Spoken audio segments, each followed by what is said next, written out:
Hello, and welcome to another episode of the Idiot Series Reviews. I'm your host, Venis Damalo, and today my guest is, Matt. and he is one of the few guests I'll have who's not as big of an idiot as I am. And today we went and saw Doctor Strange.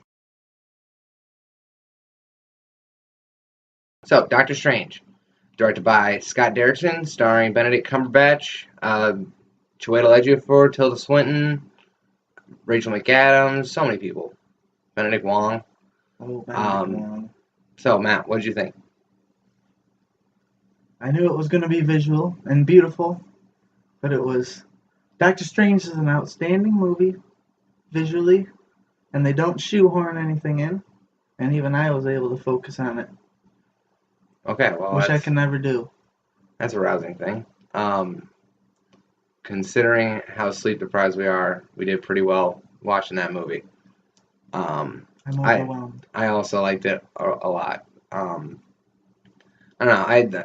I liked how fast paced it was. It got through everything really quickly, and most of the runtime, or at least a larger chunk of the runtime than you think, is like centered around one of two battles. The middle and the end. They resolved a lot of things while still leaving a lot of other things open. Yeah, you don't have to worry about spoilers. I do spoilers in all the reviews. I'm not scared. No. So we can ease into it. I wanted to start with Benedict Cumberbatch. What did you think? How did he do? Right away, they introduced him as your ordinary, well, not so ordinary guy, but Yeah, definitely above they average. do really good. The medical stuff is very interesting, and they sort of slam you with the event. And his awesome Lamborghini. Yeah, that's what I'm saying about the fast pace. Is like all of a sudden it's not even 15 minutes in, and then they're already shaking it up. They had basically one chance to establish his character, and I think they did pretty well. They did do well. And then they took his hands away. And he was not happy. I thought he was a little unfair, which was understandable. Because he's arrogant, and that's kind of his idea. Like, do you think he could have saved his hands? Really? Had he been able to operate on himself? Had that been realistic? Think he was right? No. Even I think hand surgery might be a little bit too difficult. 14 hours, he'd have to perform the whole thing by himself. I don't think he'd do it. He might have done a better job, but he wouldn't have saved his hands. Not from that much damage. But why didn't his airbag go off? Like when he got in the accident, his hands went right through the dashboard. Ooh, we are looking at you, Lamborghini. You don't have airbags? But yeah, Benedict Cumberbatch, I liked his accent. His American accent. At first, when I saw it in the trailer, I thought it was kind of Dr. Housey, but it was separate. Never really slipped? No. I didn't catch anything. Just knowing Benedict Cumberbatch from Sherlock and everything, you kind of expected certain mannerisms from him that Doctor Strange doesn't have. He subverted my expectations in that way, because yeah. Excellent finger manipulation. Yeah, for a little while. I also like the how did they have it? In order to make their portals. Fire ring. Yeah. Reminded me a lot of a black hole leading to a wormhole type of thing. Yeah, sure. With the accretion disk around it. Yes. I liked how they were doing the magic. How they were harnessing energy from parallel universes. Where it's plentiful. Yeah, and they didn't... They're not violating any... conservation laws. We don't know anything. They didn't quite explain how they made the mental connection to the other dimensions in order to pull the energy in. But learn Sanskrit if you wish to know. Yeah. Many of you may already know Sanskrit, so you're already halfway on there. I didn't mean to assume. But I know I gushed, but the visuals, as much as you see in the trailers, there's just more. It goes, and it's... And it goes, and it goes, and it goes. It sent a little chill. I didn't know it was good. It was top notch. Yeah, I didn't need quite as much of it. Also, I don't think the 3D was 100% necessary. Like, I get that it probably added. Maybe if I'd seen it a second time under 2D circumstances, I could probably have a better idea. But the 3D didn't really add anything that I haven't seen before. Okay. You know, it Worked wasn't. really well with the style of the movie, but they didn't really introduce anything as far as 3D Yeah, technology, which is yeah. okay. There's nothing groundbreaking there. But they said it was their most groundbreaking movie, perhaps in some ways. Sure, maybe behind the scenes, maybe somehow they did break some ground.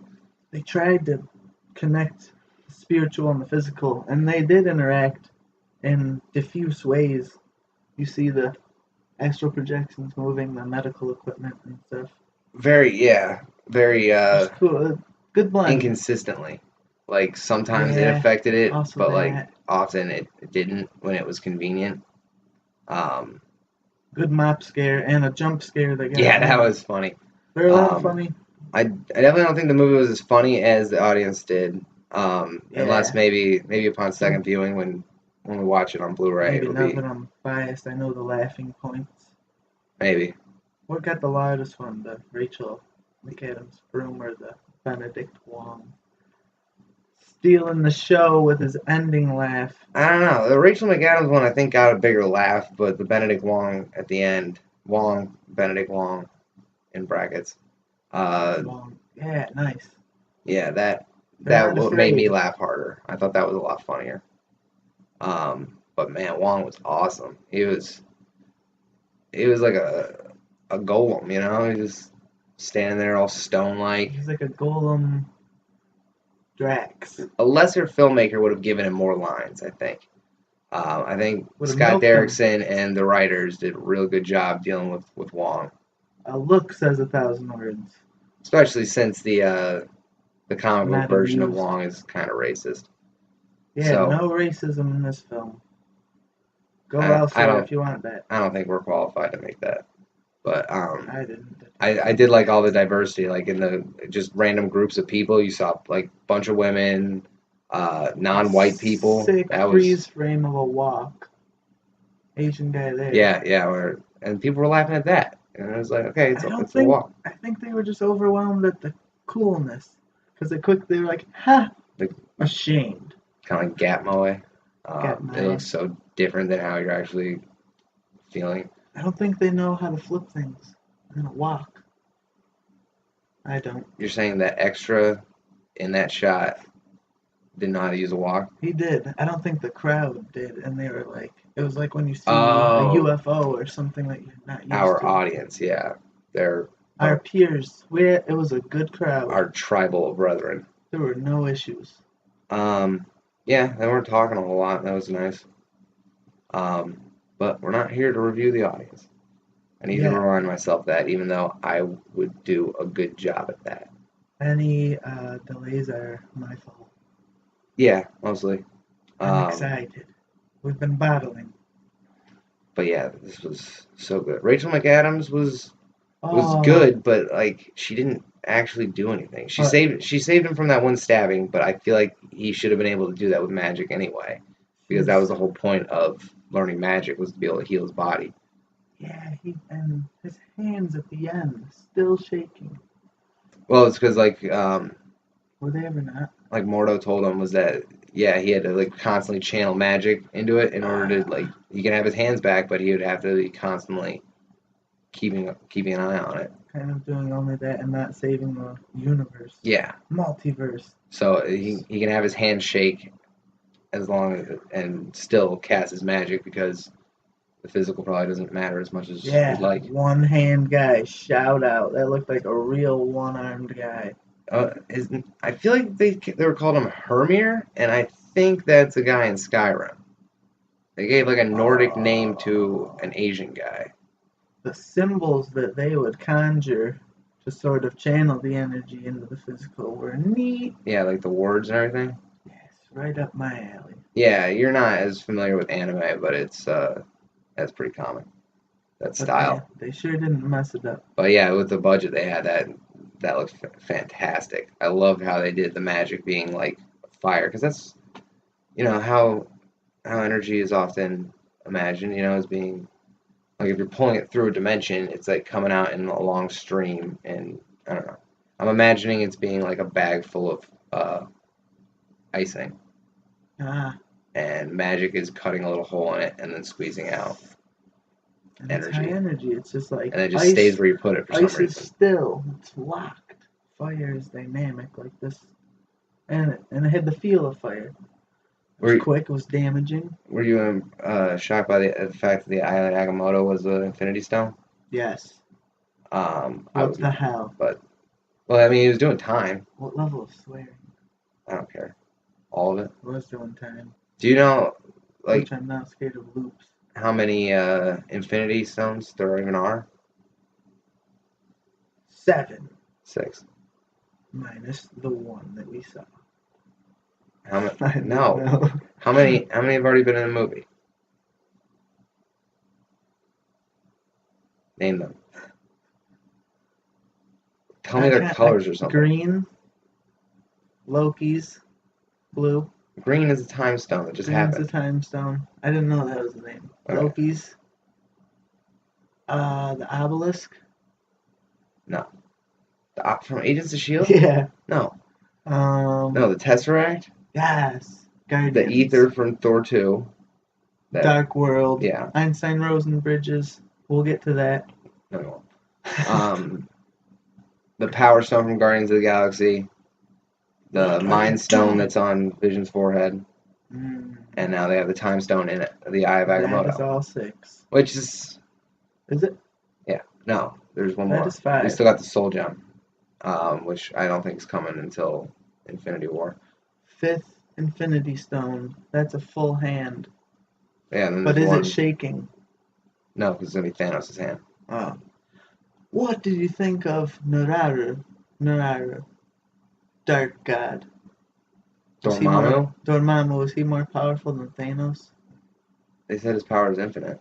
So that's But like... I loved how they took him down just by annoying him. They didn't beat him up, they didn't shoot a laser at him, they didn't destroy his power source, they just caught him in a temporal loop. Or, well, I say they, meaning the writers and everyone. But I mean Doctor Strange. He got him in a temporal loop like Groundhog's Day and just annoyed the shit out of him. That was amazing. That was the best ending to any Marvel movie. That's how you take out a villain in a way that impresses me. They did groundbreak. There's one example. At the end. Yeah, where the ground is the weakest. Arguably. They did a really fun job of depicting astral projection, which is a fun thought for the spiritual. They go right at you. They show a picture of the chakras, which Benedict Cumberbatch, instantly he doesn't just accept it, but he's not a stubborn little bitch because she opens his mind and then gives him a little taste and then actually just throws him in the bowl. Yeah. And he thinks it's a psychedelic, but he learns. He only thinks after like 10 seconds. So moving on to Chiwetel Ejiofor.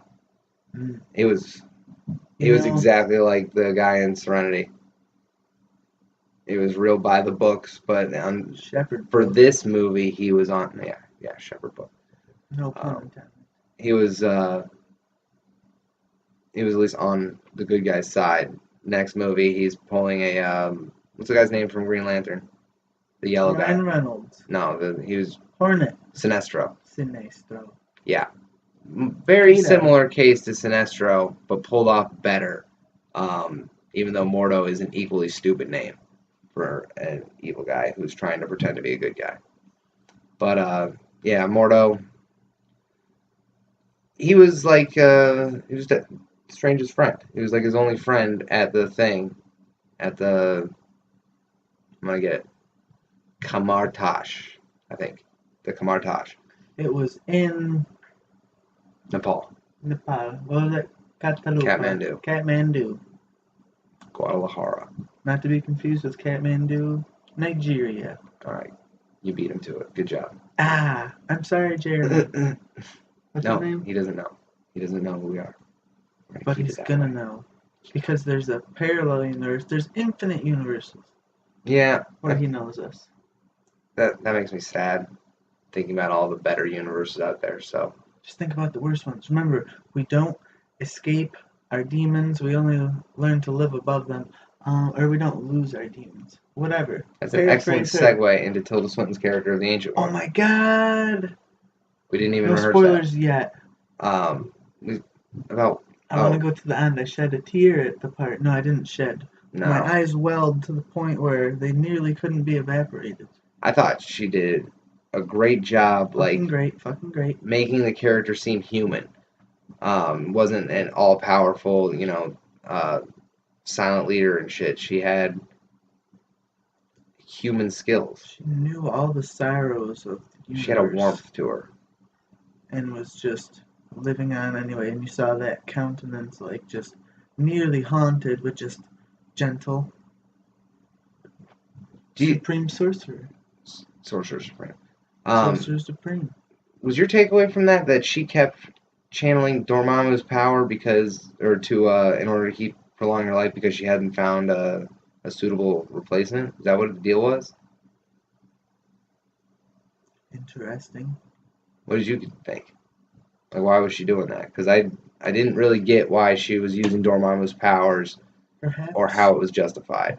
she kept taking these different paths and getting stuck at her destiny where she died in the hospital. Perhaps she kept channeling to keep taking those paths, but eventually learned that she would always be sucked into the well of destiny. So she was using the book of Singularity. Cagliostro to use the Eye of Agamotto power, the green power, in order to keep trying to get around that. I suppose, yeah, you would have to use that Eye of Agamotto on the model. That's possible. I don't know. I think it's just because she was waiting for Stephen Strange. I think that's how it was. Man, slow motion lightning.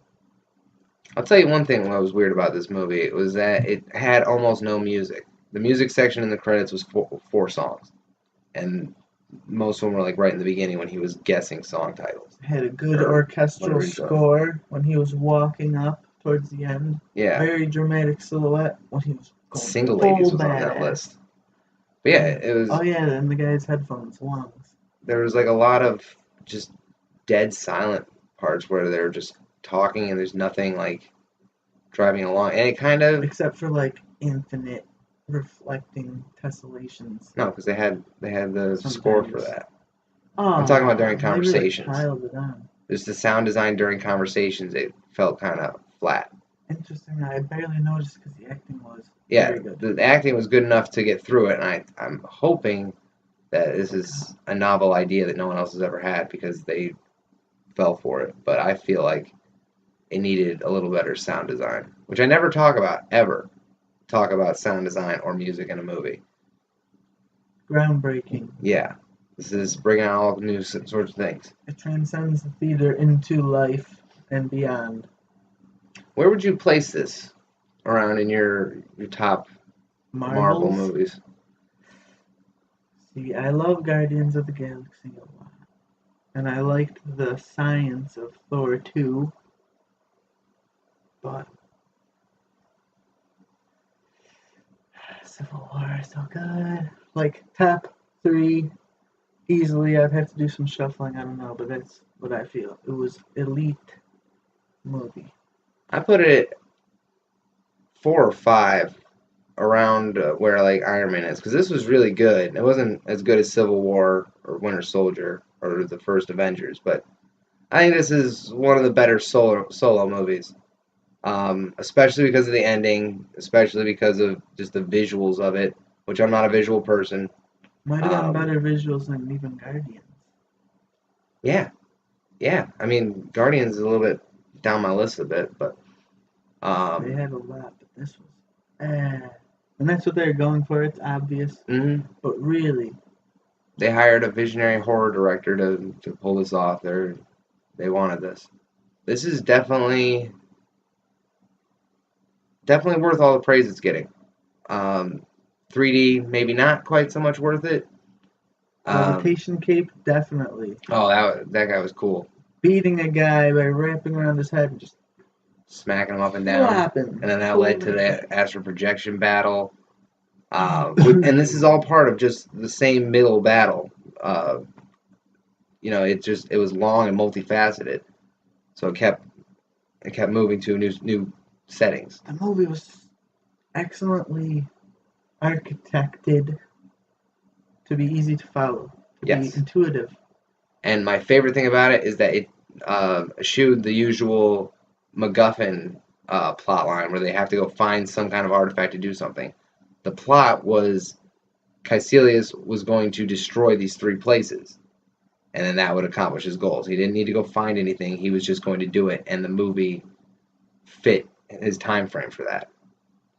Which, speaking of the time frame, did you hear them before his accident? He got the call and it was a 38-year-old man in experimental armor. Oh, I he's too focused on the sweet car. At first I thought that was Iron or War Machine, but then I realized that it was probably a little bit too. Civil War would have been like too close to this. I think Doctor Strange would have been injured before Winter Soldier when. You're the man with the timeline. Yeah, I'm working on it. So let me just think out loud here. Um, Think. Jasper Sitwell, before he called him out in Winter Soldier, I think that was about when Doctor Strange was in Kathmandu already looking for things. I think Shield might have been keeping an eye on him by that point. So I was thinking that maybe the injured person in the exoskeleton was from Iron Man 2 when Justin Hammer was doing his own productions, but then I thought the time frame was too long. I took your stuff. Because 2010 for Iron Man 2, 2016 now, he would have spent 6 years doing all that training, and everyone's going on about how quickly he's learning stuff, and it's like, Maybe that is quick. maybe it took 6 years for this movie to go through. Now, was that Lou Diamond Phillips? I don't think so. Oh, I fake I Lou kept saying Lou Diamond Phillips. No, it's.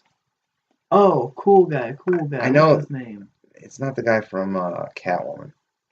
He's like, hey, I'm Lou Diamond Phillips' brother. Talk about something. I'm looking this up. Dave Diamond Phillips. Okay, back to what Tilda Swinton was saying about never escaping your demons, strictly ascending. This movie was all about ascension, and it had some like Pokemon-esque deep truths about life. And no wonder the small sample size of reactions I've seen have been like damn near enlightened and just really interested in this whole different world that Marvel did introduce us to. And they hinted at it, as you predicted, in Ant-Man when he goes subatomic and he's floating in this like nebular realm, and it's just this weird place. Not necessarily the same, but there were a couple moments when Doctor Strange, big orchestra score and then silence, and he's floating, just like Ant-Man. So connect. That's okay. Just their style. That's a cool accent to be pulling off. I forgot what I was looking for. We need What Lou was his name? Diamond Phillips. Port John? Uh, I should have gotten here to him by now. was he the first one? Tina Minora was in this movie. They didn't like say it. Benjamin Bratt. Benjamin Bratt. Lou Don't Diamond forget Phillips the name. is like Native American. I think this is the one from Catwoman. Again, I probably could have just clicked on it and checked.